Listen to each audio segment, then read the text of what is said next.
지금 월드 베이스볼 클래식이 한참 열리고 있는 거 아십니까? 한국이 8강에 진출했는데 8강에서 그만 10대 0인가요? 콜드 게임으로 패하고 말았습니다만 우리는 승리자입니다. 여러분, 드림팀을 아십니까? 드림팀이라는 것은 어느 한 분야에서 최고라고 인정을 받는 사람들이 모여서 한 팀을 이루는 것입니다. 그런데 이 드림팀이라는 말이 일반화되기 시작한 것은 1992년 바르셀로나 올림픽 때부터였습니다. 원래 올림픽은 아마추어 선수들만이 출전할 수 있었습니다. 그런데 1986년에 규칙을 개정하여서 프로 선수들의 출전을 허용하게 되었는데, 그래서 1992년 바르셀로나 올림픽에 미국의 프로 농구 선수들이 미국을 대표하는 농구팀을 구성하여 출전하게 되었습니다. 그때 미국 팀의 별명이 드림팀이었습니다. 그때 출전했던 선수들은 마이클 조던, 스카리 피픈, 매직 존슨, 패트릭 유잉, 찰스 바클리, 데이비드 라빈슨, 레리 버드, 클라이드 드렉슬러, 칼 말론, 그리고 존 스타크턴이었습니다. 별로 반응이 없는 나서는 여러분들이 이 사람들이 누군지 잘 모르시는 것 같은데, 이들은 저희 세대 사람들에게는 농구계의 전설들입니다. 그래서 이 이름들만으로 이들이 왜 드림팀인가 하는 것을 사실 설명해 주는 것입니다. 이 사람들 중에 한 사람만 그 팀에 있어도 좋은 성적을 거둘 텐데, 이런 사람들만으로만 팀을 이루었기 때문에 이 팀을 드림팀이라고 부른 것입니다. 그래서 미국 농구의 이 드림팀이 6전 전승으로 금메달을 차지하게 되었는데, 모든 경기에서 평균 40점 이상의 차이로 대승을 거두게 되었습니다. 농구 경기는 많이 나봐야 한 10점 차이 이렇게 나는 것이 대부분이고요. 2점, 3점 이렇게 이기기도 하는데 40점 차로 승리를 하였고, 심지어는 79점 차로 승리를 하기도 했습니다. 그래서 이들이 드림팀이라는 별명을 가졌고, 그 드림팀이라는 말이 그 후로 이렇게 사람들에게 일반화되어 사용되게 되었습니다. 그런데 사람들은 바울과 함께 사역하던 팀 역시 드림팀이었을 것이다, 그렇게 생각을 합니다. 곧 바울과 함께 사역하던 사람들은 모두 바울과 같이 믿음이 뛰어나고 인성이 훌륭하며 흠잡을 것이 없는 사람들이었을 것이다 라고 생각하는 것입니다. 그런데 과연 그러했을까 생각해 보게 됩니다.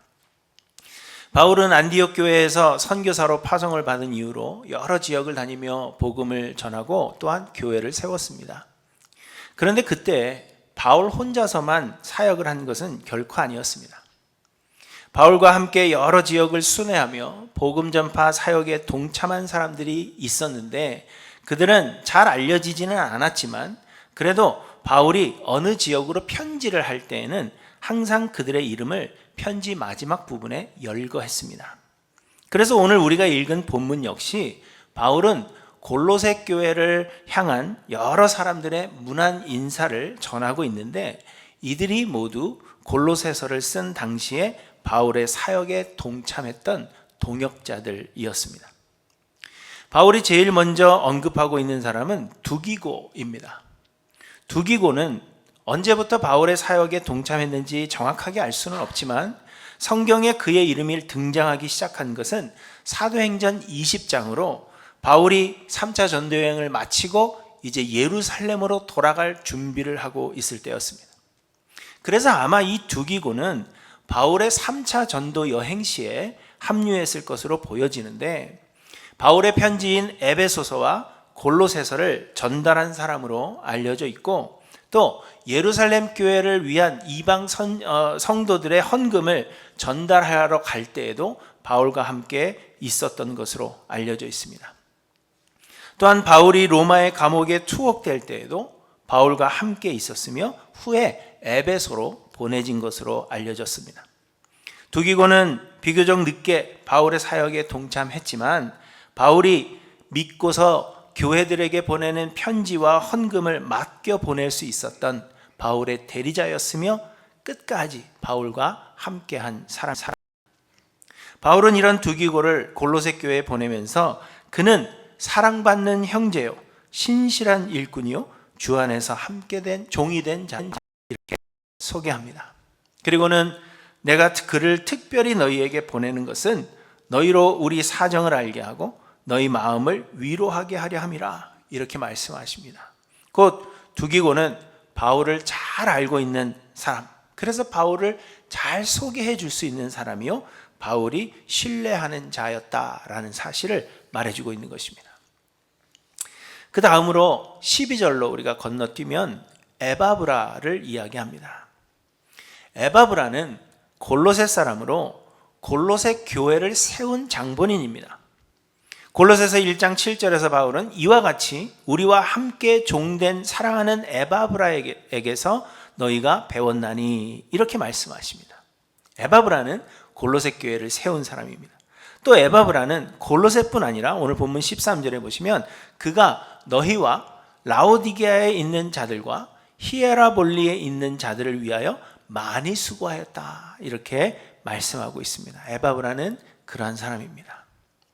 그리고 14절에 보시면 사랑을 받는 의사 누가를 소개합니다.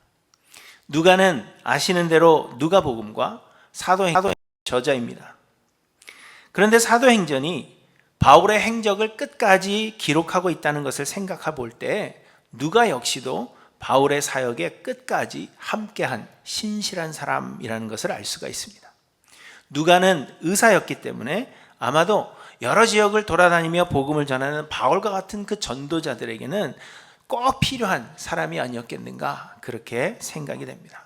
그렇게 누가는 자신이 가진 달란트로 복음 사역에 도움이 되었던 사람입니다.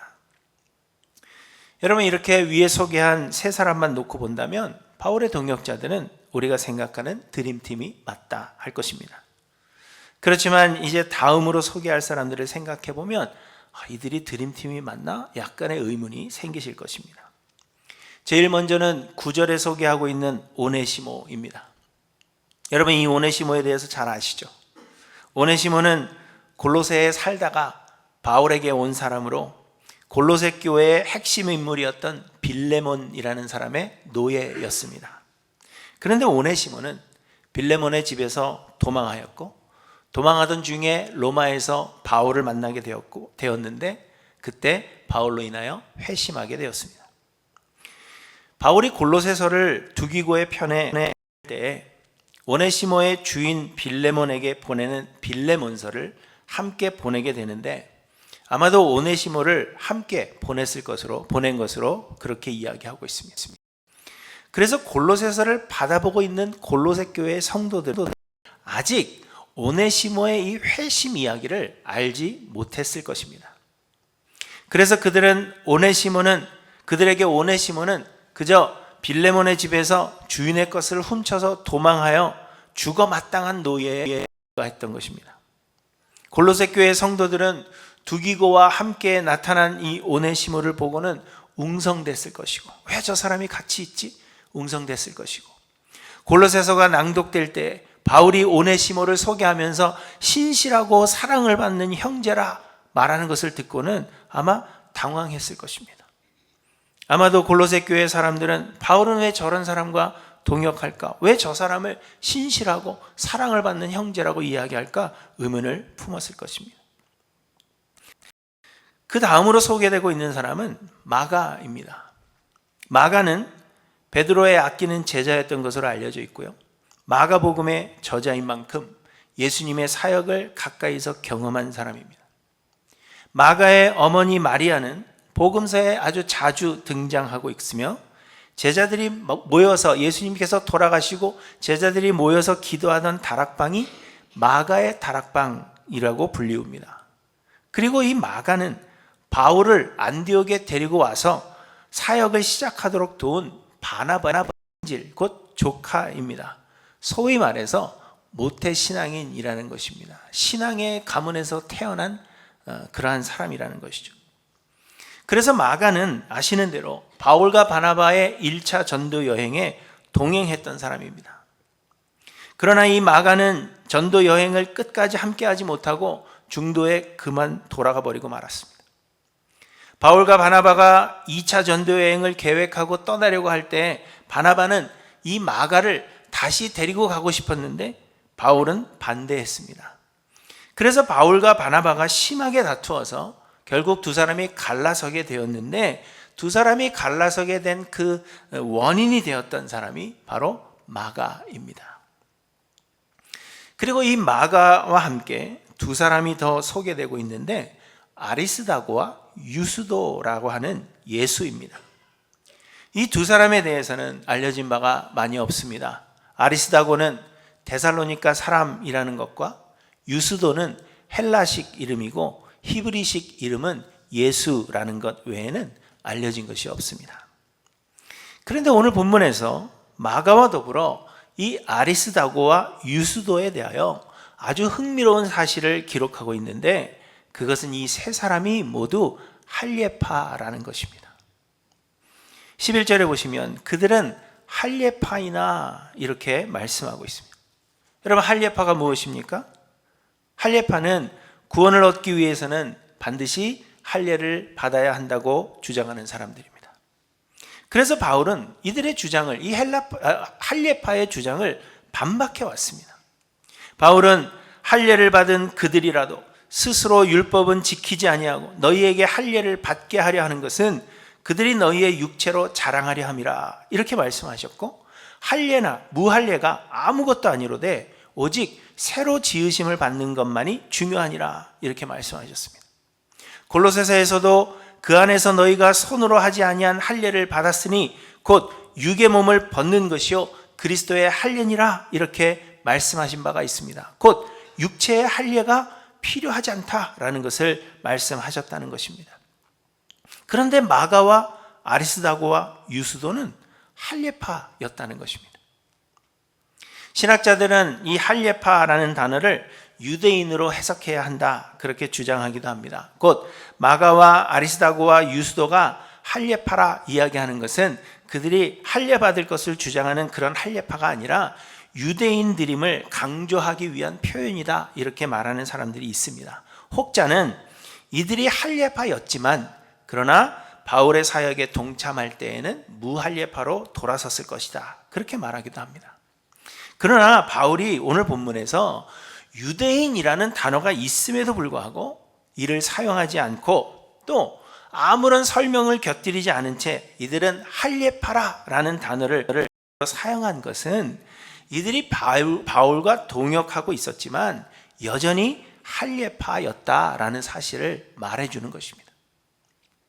그러고 보면 마가가 1차 전도 여행 중에 집으로 돌아간 이유 또한 이 할례 때문이 아닌가, 그렇게 생각하게 되는 것입니다. 바울과 바나바의 1차 전도 여행의 성과로 많은 이방인들이 주께로 돌아왔다는 것입니다. 바울은 1차적으로 유대인들의 회당에 들어가서 유대인들에게 복음을 전하려고 했습니다. 그렇지만 유대인들이 계속해서 거절하였고, 그래서 바울은 발에 먼지를 털어버리고는 이방인들에게로 향했습니다. 그래서 주께로 돌아오는 이방인들이 많았는데, 많은 유대 그리스도인들은 이들이 모세의 법을 따라서 할례를 받아야 한다, 이방인들이 주께로 돌아오려면 할례를 받아야 한다, 그렇게 주장했는데 그들이 곧 할례파입니다. 그런데 바울은 아니다, 할례 받지 않아도 된다, 그렇게 주장한 것입니다. 그래서 마가는 이 문제로 인하여 중도 하차하게 된 것이 아닌가, 그렇게 보여지는데, 이 마가와 더불어 할례파인 아리스다고와 유스도가 지금 바울의 동역자라, 그렇게 표현하고 있는 것입니다. 놀랍지 않습니까, 여러분? 그리고 소개되는 사람은 14절에 데마입니다. 데마는 오늘 본문과 빌레몬서에서 바울의 동역자로 소개되고 있지만요, 바울이 순교를 당하기 전 디모데에게 보낸 마지막 편지 디모데 후서 4장에 보시면 데마는 이 세상을 사랑하여 나를 버리고 데살로니가로 갔다, 그렇게 말씀하십니다. 데마는 한때 바울의 동역자였지만 결국 믿음을 저버렸다라는 것입니다. 여러분, 이처럼 바울과 동역한 사람은 훌륭하고 신실한 사람들도 물론 있었지만 우리의 눈에 보기에 문제가 있어 보이는 사람들이 있었다는 것을 볼 수 있습니다. 바울과 동역한 사람들은 우리가 생각하는 그런 드림팀은 아니었다는 것입니다. 그런데 여러분, 바울과 동역했던 사람들을 보면서 우리는 몇 가지 중요한 교훈을 얻게 됩니다. 첫째로는 우리는 모두 용서받은 죄인들이라는 것입니다. 아시는 대로 바울은 당시 최고의 율법 학자였던 가말리엘의 문화에서 수학한 바리새인이었습니다. 그래서 바울은 하나님께 대한 열심으로 교회를 핍박하던 사람으로 죄인 중에 괴수였습니다. 곧 복음을 전하기에는 적합하지 않은 자였다라는 것입니다. 그럼에도 불구하고 믿는 자들을 잡아 예루살렘으로 후송하기 위해 다메섹으로 가는 도중에 그리스도께서 만나 주셨고 죄인 중에 괴수와 같은 자를 복음 전파의 선봉에 세우셨습니다. 바울은 용서받은 죄인이라는 것을 말해주는 것입니다. 그러나 바울은 처음에 하나님이 자신의 그 능력을 필요로 하신다, 그렇게 생각했던 것 같습니다. 그러나 하나님은 능력 있는 바울이 아니라 용서받은 자로서의, 용서받은 죄인으로서의 바울을 필요로 하셨던 것입니다. 바울이 이 사실을 깨닫게 되기까지 참으로 오랜 시간이 걸렸습니다. 그래서 지난주에도 잠깐 언급한 대로 바울은 교회를 핍박하던 그 열심으로 그리스도의 복음을 전하려고 했습니다. 그렇지만 하나님은 바울로 하여금 14년을 기다리게 하리게. 바나바와 함께 1차 전도여행을 마칠 때까지도 바울은 그가 용서받은 죄인이라는 사실보다 그저 자기가 그동안 가지고 있던 그 열심이면 복음을 전할 수 있을 것이라고 생각한 것입니다. 그래서 2차 전도여행을 계획하면서 문제 있는 마가를 데려갈 수 없다. 무엇 때문이든지 중도에 하차한 그런 사람을 다시 데려갈 수 없다 생각했습니다.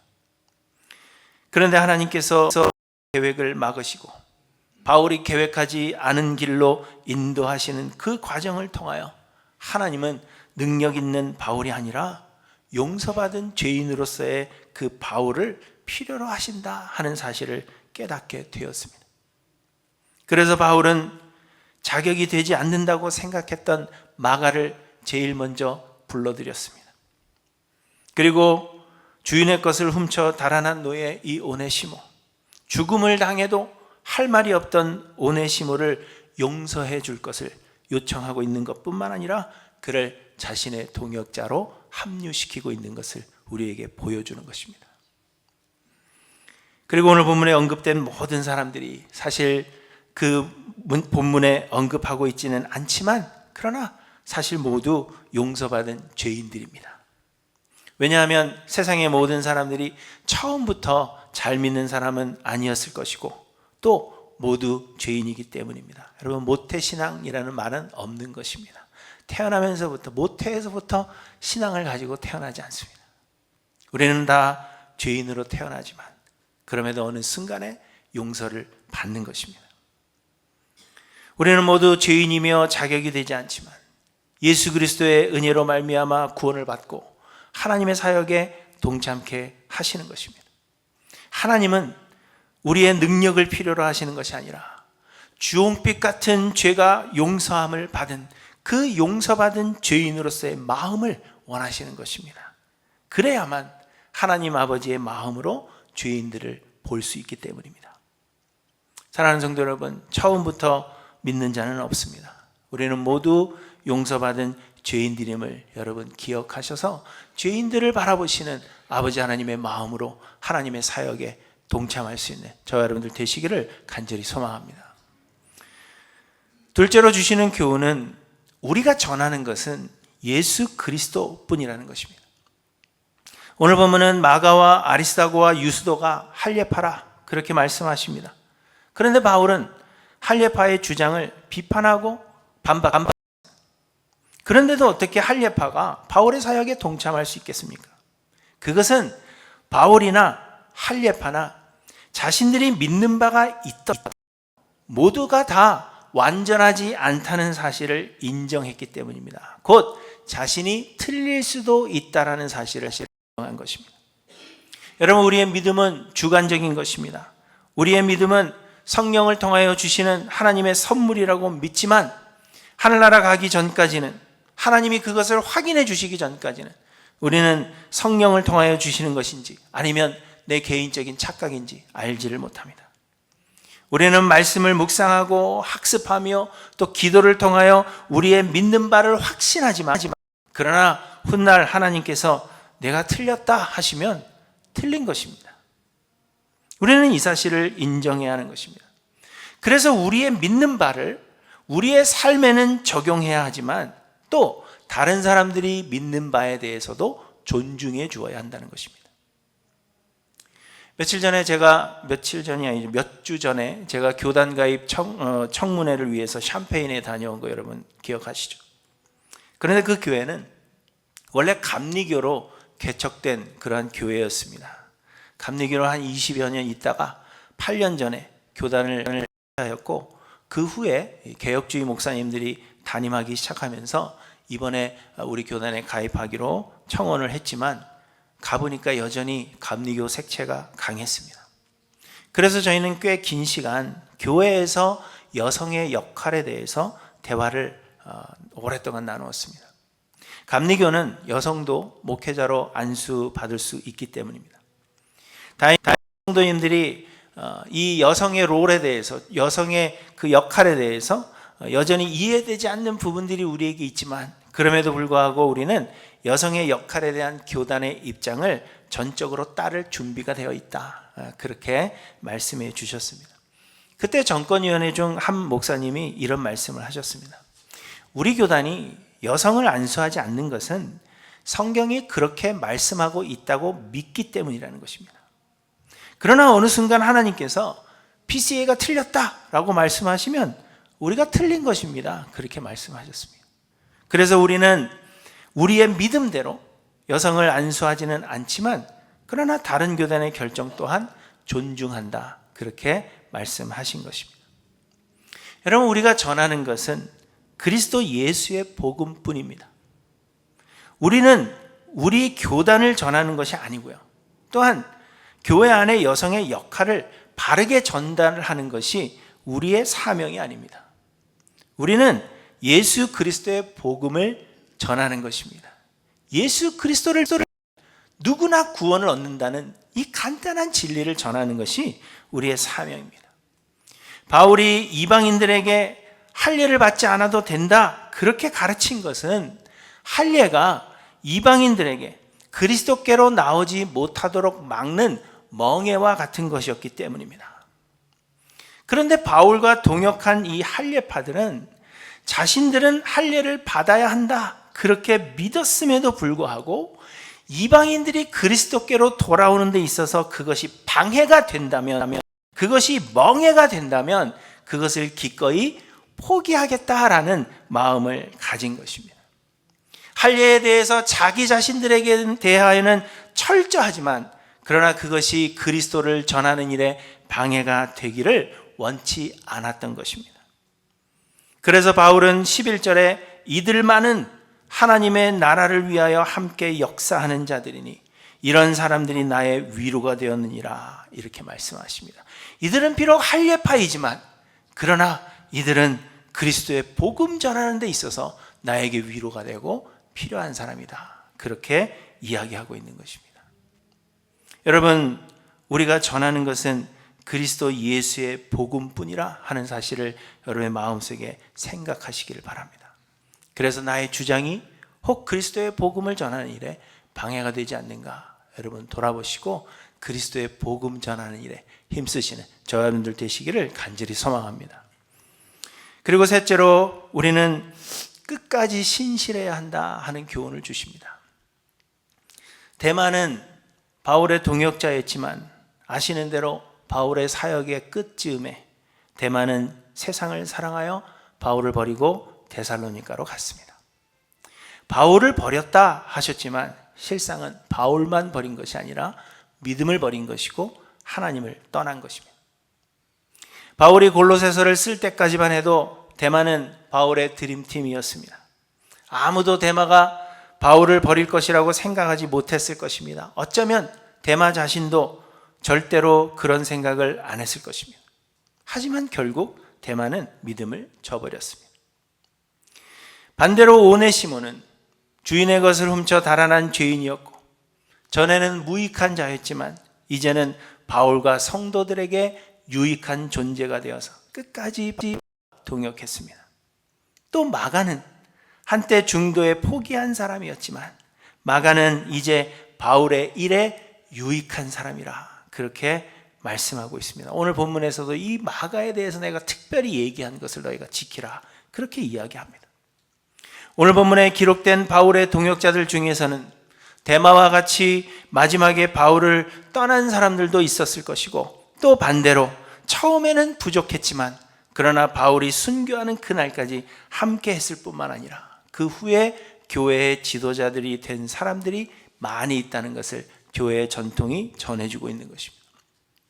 여러분, 이처럼 마지막이 중요합니다.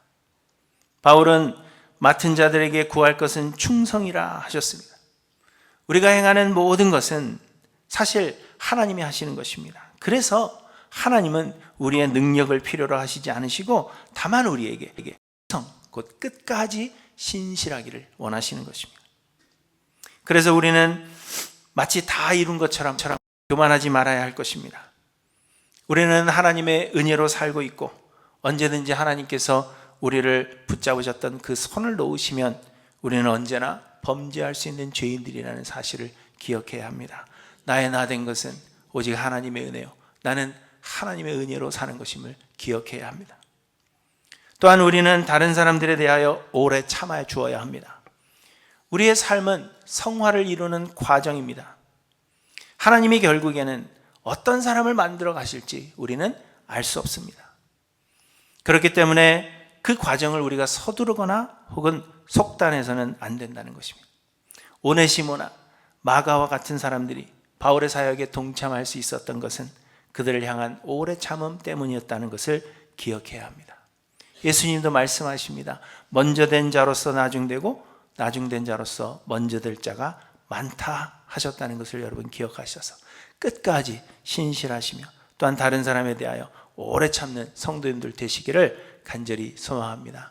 여러분, 끝까지 함께 가십시다. 저 버리지 마시고 교회를 버리지 마시고 하나님에게서 멀어지지 않으시는 저 여러분들 되시기를 간절히 소망합니다. 제가 이제 목사 안수를 받은 지 벌써 23년 되었고요. 전도사 시절까지 생각하면 사역을 시작한 것이 벌써 30년이 되었습니다. 어떤 분이 저에게 젊은 오빠라 그랬는데 돌아보니까 젊지 않아요. 이제 저도 50대 중반이 되었습니다. 그런데 제가 그동안 수많은 사람들을 만났는데 사역하면서 대부분의 성도님들이 저를 사랑해 주셨고 또 많은 위로를 주셨습니다. 그렇지만 이상한 사람들도 사실 굉장히 많았습니다. 캠퍼스 사역을 할 때에는요, 학생들을 데리고 거의 매일 술을 마시는 것을 사역이라 말하는 전도사님이 있었습니다. 그분이 지금은 신학교 교수가 되었습니다. 신학생 시절 저보다는 제 아버지의 명성과 지위를 이용해서 한국 교회 좀 큰 교회로 청빙을 받을 목적으로 저를 청빙했다가 뜻대로 안 되는 줄을 알고 저에게 화를 내며 막말을 했던 목사님도 있었습니다. 그리고 그분은 뜻대로 한국 교회 어느 큰 교회에 담임을 하고 계십니다. 집안에 유명한 목사님이 있어서 그분과 저를 계속해서 비교하며 비판하던 그런 사람도 있었고, 한국의 유명한 목사님을 너무 좋아해서 그분처럼 설교해야 한다, 저에게 부담을 주던 그러한 사람도 있었습니다. 본인의 뜻에 동의하지 않는다고 해서 저를 교회에서 내쫓아내려고 유언비어를 퍼뜨리던 그러한 장로님도 있었고, 또 본인의 일을 저에게 다 떠넘기시는 게으른 목사님도 있었습니다. 심지어는 성적으로 저를 유혹하려던 그러한 여성도도 있었습니다. 부목사 시절에는 담임 목사님이 싫은데 담임 목사님께 말할 수 없고 그 불만을 저에게 막 화를 내듯 내뱉던 그러한 사람도 있었습니다. 제가 아직도 제 면전에 대고 막 화를 내시던 그 눈빛을 제가 아직 잊지를 못합니다. 교회 위기 관리 능력을 시험해 보겠다고 거액의 헌금을 일부러 바운스 냈던 사람도 있었고, 목사를 내쫓는 공동의회를 하기 위해서 잘 알지도 못하는 사람들을 그날 불러 모았던 그러한 장로님도 있었습니다. 그리고 이분도 지금은 목사가 되었습니다. 예배 중에 아이들 있는 아기 방에서 머리채를 잡고 싸운 아기 엄마들이 있었는가 하면, 하여튼 뭐 이런 일들을 얘기하자면 말하자면 너무나도 많고 한도 끝도 없이 말씀드릴 수 있습니다. 당연히 하나님 왜 이런 사람들을 교회에 남겨두십니까? 그런 생각을 했었습니다. 이들 때문에 너무 힘들 때는 하나님 이 사람들 좀 어떻게 해주셨으면 좋겠습니다. 그렇게 하나님께 기도하기도 했습니다. 그런데 지금 와서 돌아보면 이들을 통한 그 경험들이 지금의 저를 만들었다고 저는 확신합니다. 하나님은 예수 그리스도의 성품을 담는 그 성화를 이루시기 위해서, 물론 여전히 저는 예수 그리스도의 성품을 다 담지 못했습니다. 그러나 그 성화를 이루시기 위해 하나님은 이 사람들을 사용하셨다는 것을 저는 믿습니다. 하나님께는 다 계획하심이 있는 것입니다. 여러분, 이처럼 하나님께서 사용하시는 사람들은 우리가 생각하는 그런 드림팀은 아닙니다.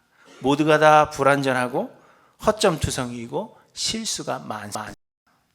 그럼에도 불구하고 하나님께서 뜻하신 바를 이루어 가시는 일에 있어서는 이들이 최고의 드림팀임에는 틀림이 없는 것입니다. 내 생각으로는 이들은 드림팀 아니지만, 그러나 하나님의 뜻을 이루어 가시는 데 있어서는 하나님이 택하신 드림팀이라는 것입니다. 그러므로 여러분, 우리와 함께하게 하신 모든 사랑하시길 바랍니다. 우리는 모두 용서받은 죄인임을 잊지 마시고 아버지 하나님의 마음으로 모든 사람을 바라볼 수 있기를 소망하시기 바랍니다.